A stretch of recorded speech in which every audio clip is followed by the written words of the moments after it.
What's up, everybody, and welcome to ITG Daily, the show that brings you the hottest in gaming news. I'm Drew Bosley. You can find me on Twitter at ArtisticGamer28. That's the one, the only. It's Scott Savage. You can find him on Twitter at Savage. Scott, what's going on, buddy? You can find us both late on Rainbow Six Siege. Well, there's that too. Absolutely. Oh, man. We're playing last night, and it was good to bring it back, and it's just playing in my head since then. Well, we'll get into that because it's kind of one of the topics today, too, for the show, where everybody can be joining us live over on twitch.tv/theofficialITG, as well as YouTube at Inside the Game Official. If you can't join us live, hit us up later. InsideTheGame.ca, podcast services, and TV streaming networks around the globe. Scott, coming up on today's show, Sega opens a new studio in Japan. Phil Spencer wants to ban some players across multiple platforms. I like that one. We'll talk about that because after last night's Siege experience, there's definitely some people I'd like to ban. And Red Dead. I forgot about that one. yeah. And Red Dead Online fans are becoming more and more frustrated. We'll get into that discussion too, because we're feeling a little left out and a little lonely, Scott. But kick things off, dude, you take it. It's all about Sega. What do we got? All right. Well, the word has it that Sega is opening a new studio in Sapporo. Now, the company's second Hokkaido hub will focus on a combination of software and hardware production. Now, that one perks my ears here. Yeah. This comes from Danielle Pardis over at Game Industry Biz, and it goes on to say more. So Sega has unveiled a new development base in Sapporo, Japan, the company's second office in the Hokkaido area. The studio, dubbed Sega Sapporo, will focus on a range of content, including development and design, debugging, sales, import, and export of game hardware and software, as per the website. That sounds to be a full house. It does. Sega Sapporo will be led by Takaya Segawa. Sorry, it has Sega in the name. I like it does. Formerly the chief producer on Phantasy Star Online 2. He joined the company in 1992 as a designer. A lot of experience there. Yeah, absolutely. Dude, there's also one last note. In a recent financial report, Sega highlighted an $883 million 5-year investment plan. That's an investment, buddy. Like, that's an investment. So it tells me Sega is moving strong and they're moving forward, which is cool. One thing to note too, Scott, was the hardware production. That's what I'm thinking. What does that mean? Dreamcast 2. Dude, I cannot see Sega getting back into other hardware, not competing with Sony or PlayStation. Do you think they'll venture into the world of online streaming, though? Oh, that could be very, very possible. That's for sure. Yeah, I'm thinking, is there maybe a way they can get in on mobile market, but then again, you have to compete with the Switch, and that might almost be more difficult at that point. Do you think we'll get another mini? Something of the mini sorts? Like, we saw a huge rave on those for a while. Then, dude, that kind of just dried up, didn't it? Like, it's just gone. It seemed to. I remember seeing the Genesis, but I don't think there was a Dreamcast one. And I know there's not. People joke about Dreamcast not having fans and that's not true at all. But I think that's not true. Yeah. No. Everybody I talk to goes, remember this? I sure do. Yeah, I remember playing Dreamcast. Dude, it was such a cool system. I'm not a football guy. I'll admit that. And I remember playing football on the Dreamcast and being blown away by 2Ks a game. I was just like, wow, it looks so real. Dude. I think I was 10 years old. I played Four Wheel Thunder all day. Oh, this wow. monster truck racing game over at my neighbor's place. I thought the Dreamcast was really cool. I did too. I thought that was the future, and then we've never seen anything like it since. Well, from Sega anyways. So from there, we just gotten into Xbox and PlayStation. And of course, Nintendo is no slouch there either. So that's there's always the hitting three, Scott. I wonder if anybody can compete. We've seen Stadia come out. We've seen GeForce Now make their way into the headlines, right? Everybody's moving towards a streaming platform. Even Xbox, for that matter, is starting to head over into the streaming side with their cloud gaming. And I played cloud the other day, and dude, I tried playing MLB The Show on the cloud, and that did not work. Like, there's no way I was timing my swings with that pitch. It chugged completely. I discovered last night when we were talking actually that PUBG is now available cloud wise, but that kind of Yeah. makes me nervous because how am I gonna shoot somebody 5 kilometers away?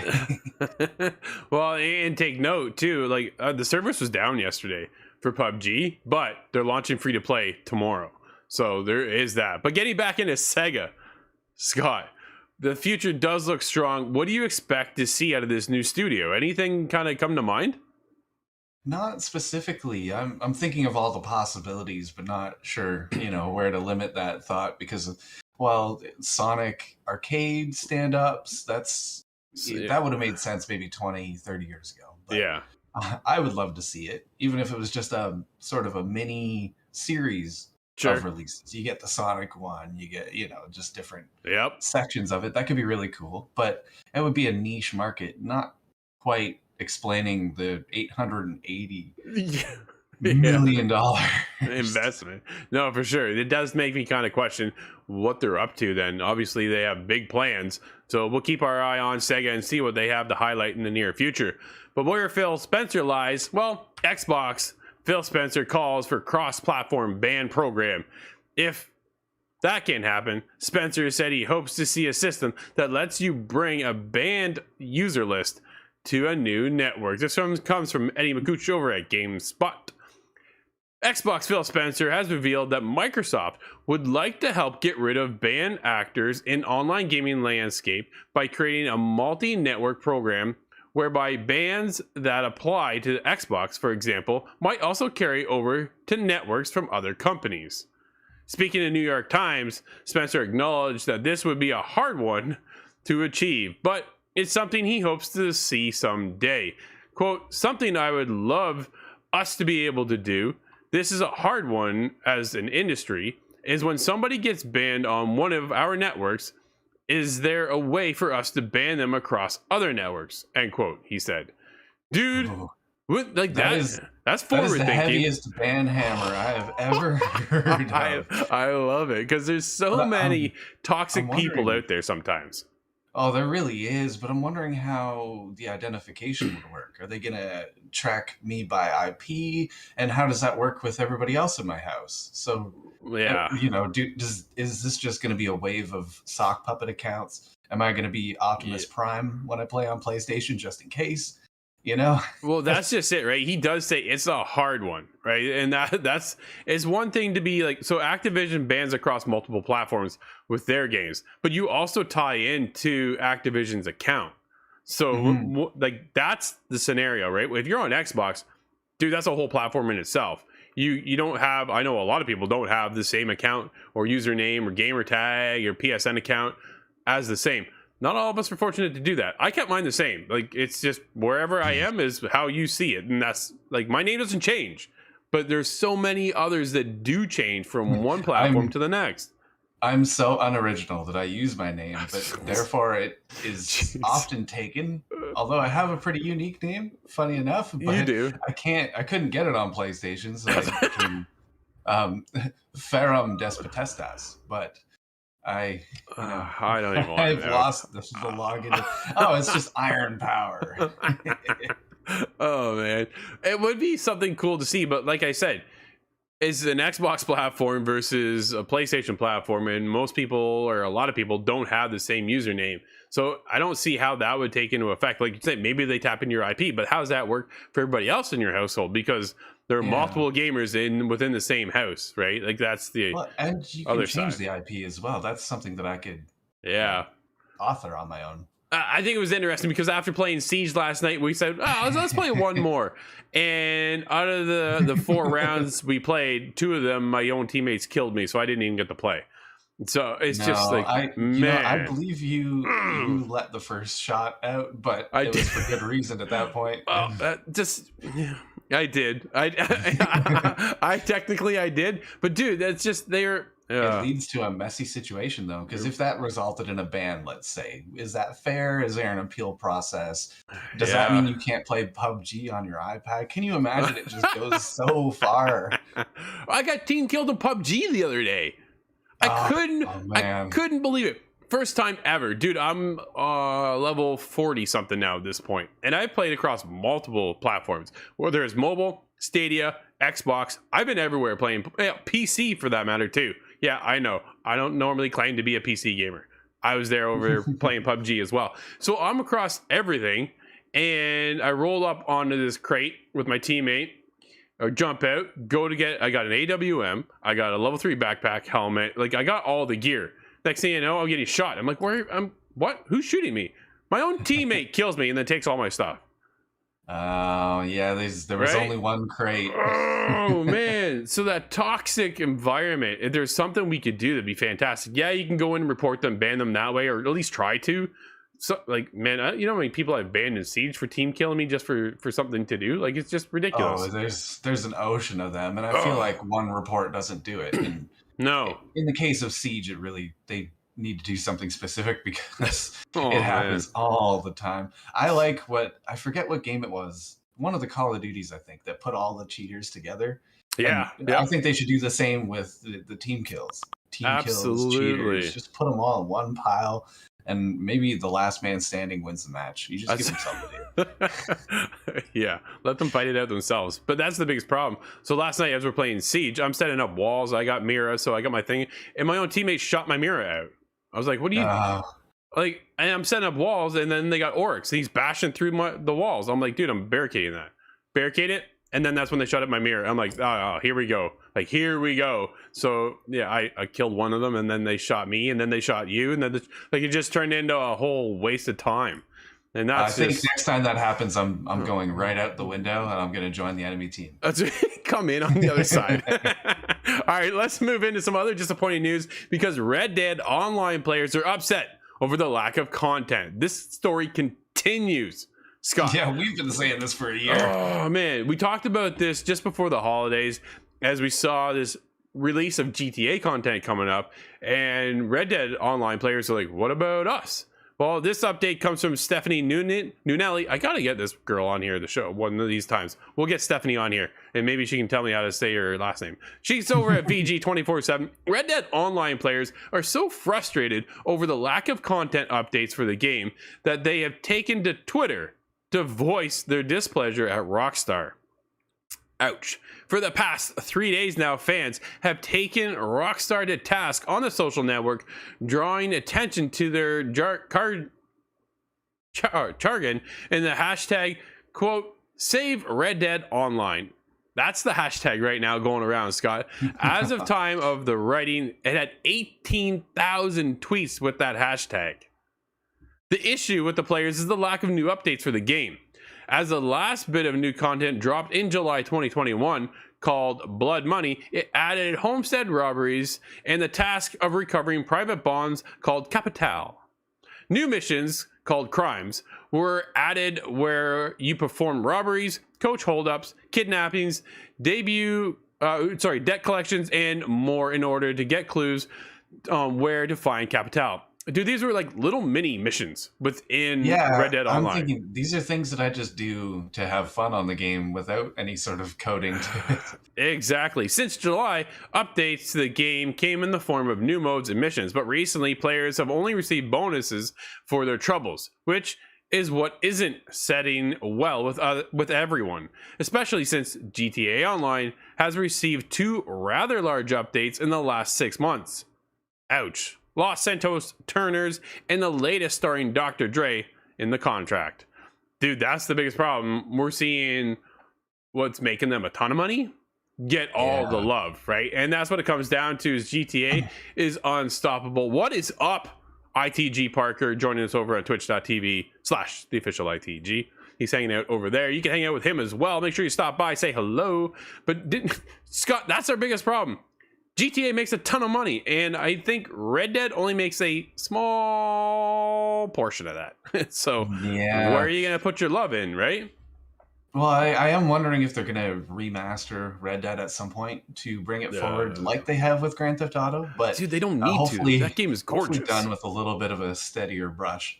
But, but this makes me worried, though, because if the money's not behind it enough for them to put more development into it, what are the odds that they're gonna repackage that entire game unless they can find a way to monetize it, a la NFTs or something. Dude, it's coming. It is coming. I guarantee it. Here's the biggest thing, dude. I jumped into Red Dead the other day because I'm like, oh man, I'm gonna go in and see what's new. Nothing. Like nothing was new, and I shut it back off. And I was like, I just want to kind of be back into this world for a while and hang out. And man, there's so many times I'd be out there with you, Agent Howell, Nate, and just group of us go out and do stuff. And then we had a blast.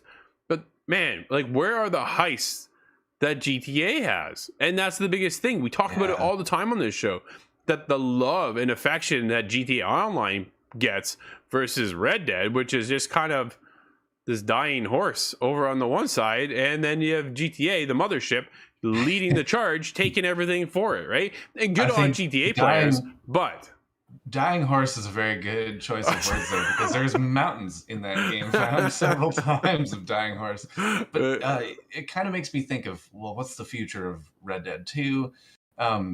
I don't know, man. Almost left to an RP scenario. People have done that with GTA 5 just because it's been forever. Yep. And I feel like that's kind of how we have to do it. I have to send you a text and, hey, Agent Howell and I are robbing the bank at noon. Try and stop us. Honestly, we should just do that. At this point, we should just do that, because that's how we're going to create our own fun within this game. Because if you've done all the story content, you've done all the stranger missions, yeah, you can go out and repeat and rinse and repeat and rinse and repeat. But I hate doing that stuff, man. I hate doing the same thing over and over and over again.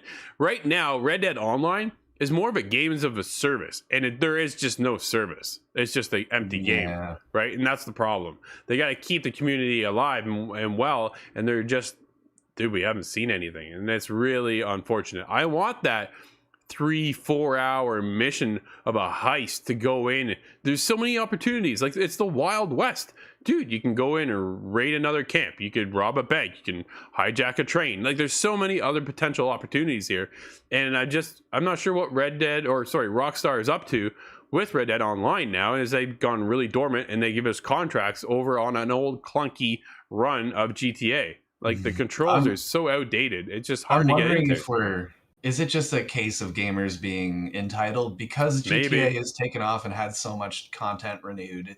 Is that just unrealistic of us to expect that out of everything? Maybe it is. I don't know, but it's still clunky to get into GTA Online as well. Like, the stories just keep continuing how bad it is just to connect with friends, which is just unfortunate. Unless, I guess, you live and breathe that world where you have to jump through the rigmarole to get into hooking up with your friends to play. It's just, man, for somebody who wants to get back into it, load it back up. And I'm just like, okay, how do I do this again? And where do I go? And how do I set this up? And how do I invite? Hey, did you get my invite? No, I didn't get it. Oh, it's on your cell phone. You got to pop your cell phone. Man. Scroll. That was a nightmare, right? Years and years ago. But I know, it's unfortunate, but hopefully Rockstar will bring us something, an update, anything, please. We'll keep you updated, because we love Red Dead Online. That is one of my favorite games. Dude, I'm making a list of favorite games of all time. I'm going to break that out one of these days. But let's get into a PSA, because we have a warning of spoilers ahead of release. An early version of Horizon Forbidden West has leaked. Beware of spoilers. There's images floating around. This comes from Jared Moore over at IGN. The new year is upon us, and it's already time for a friendly public service announcement. On January 10th, a number of images apparently taken from a leaked copy of the PS4 version of Horizon Forbidden West began making the rounds online. In a report from VGC, sources said that aside from some missing art assets, the leaked version of the build is authentic and contains all the core content planned for the sequel's final release, meaning that spoilers could soon follow. Man, just be careful when you're on social, because this is something I do not want spoiled, Scott. Yeah, no, I have to report. You might want to just stay off of Twitter, certain areas of Twitter, because people are alight with the flame wars, really. And I have to add to this PSA a little bit of my own. Do not use this leak, or any leak for that matter, in your fight for the console wars. It's so ridiculous to me that I see people commenting on Twitter, oh, well, the Xbox crowd leaked this because X, Y, Z, and it doesn't make any sense. And all you're doing is just adding an argument Yeah. and also bringing more people into that potential of seeing spoilers. And we've already seen so much of Horizon. Oh man. Don't ruin it, man. Dude, and then there's also rumors flying around that we're going to get another state of play next month leading up to the release of Horizon Forbidden West with more gameplay. More gameplays on the way, Scott. Like we've seen, that's what you said, right? Like we've seen so much. I'm ready for a media blackout now at this point because I don't want anything else to kind of ruin that surprise. I like the anticipation and building that up to get to that game and going, wow, right? Like that's the biggest thing. Give me that wow moment. Don't show me. I don't need to see anything else, dude. I've seen so much now. The Last of Us 2 was spoiled in such a major way, and I saw that as an outsider, and even I thought, oh, that's awful. Yep, absolutely. Scott, we have a couple game announcements. The releases have been real light. They'll be back tomorrow, but we do have a couple announcements. What do we have, my friend? We have 24 Entertainment is to host Naraka Blade Point, the World Championship in Singapore, and that begins on the 13th of January. Okay. The World Championship will be held amidst the gorgeous scenery of Singapore with a grand total prize of 1.5 million. That's a big deal right there. It's huge. Dude, I want to watch this. Have you played Naraka Blade Point at all? No, I missed 2 beta open options, and I missed them both. It's very cool, very unique. I sucked at it. I'll admit that. I was awful, but it was fun. It was cool to check out. Definitely something I want to watch and see how the teams of 3. It's basically here we go with that Apex scenario of teammates being only a party of 3, but they're there, and I want to see how well the pros can play against others and stuff like that. It's definitely cool. Like you say, though, $1.5 million, man. It's a lot on the line, Scott. Yeah, that's how you open up a new esport. That definitely has to have that reward behind it nowadays, and that's no small number. And Naraka is a cool one because it looks to me like almost Sekiro as a battle royale, which is awesome. It's very awesome. That's coming out starting on Thursday the 13th, so it's just a couple days away. It runs to the Sunday the 16th, which can be found where, Scott? That is on, the official Naraka Blade Point Twitch channel, and they're also going to be hosting it on Facebook as well. There you go. What else do we have? We have The Gallery, which is a milestone in the live-action video game renaissance, and it is set to release this April. Part hostage thriller, part social drama, The Gallery is poised to reignite the FMV live-action genre. I'm not quite familiar with this one. Dude, this is a genre that's really kind of died away, right? The FMV whole style of gameplay is not something we see a lot of anymore. I'm not sure FMV even stands for. It's so underused. It's been a while, right? It's full motion video, I believe is what it is. So the whole game is played out with real actors in front of you on screen. And do you remember Dragon's Lair back in the arcade? I've heard the name. Oh man. Okay, so it's funny how I'm referencing this. This is really weird, but either way, I'm gonna go with it because I'm still going. So basically what you do is you'd make the decisions of either hitting, because it'd be on an arcade cabinet back in the day for Dragon's Lair, and you'd hit the joystick either left or right. That's how you would control this. So you're making decisions. It's here for Gallery, kind of all of that scenario, and I think there's gonna be a lot more details and stuff into it, and making choices, kind of what almost feels like a Telltale video game. I was thinking that, yeah. Wolf Among Us, but with live actors. Oh, dude. Wolf Among Us. I'm getting back into that one before the sequel drops. I want to definitely get into that. But Scott, that's going to wrap up today's show. Everybody, thank you for hanging out with us. This has been ITG Daily, the show that brings you the hottest in gaming news, where you can join us live every day at 11 a.m. Eastern over at twitch.tv/theofficialitg, as well as YouTube at Inside the Game Official. If you can't join us live, hit us up later. InsideTheGame.ca, podcast services, and TV streaming networks around the globe. I'm Drew, that's Scott, and we'll see everybody tomorrow inside the game.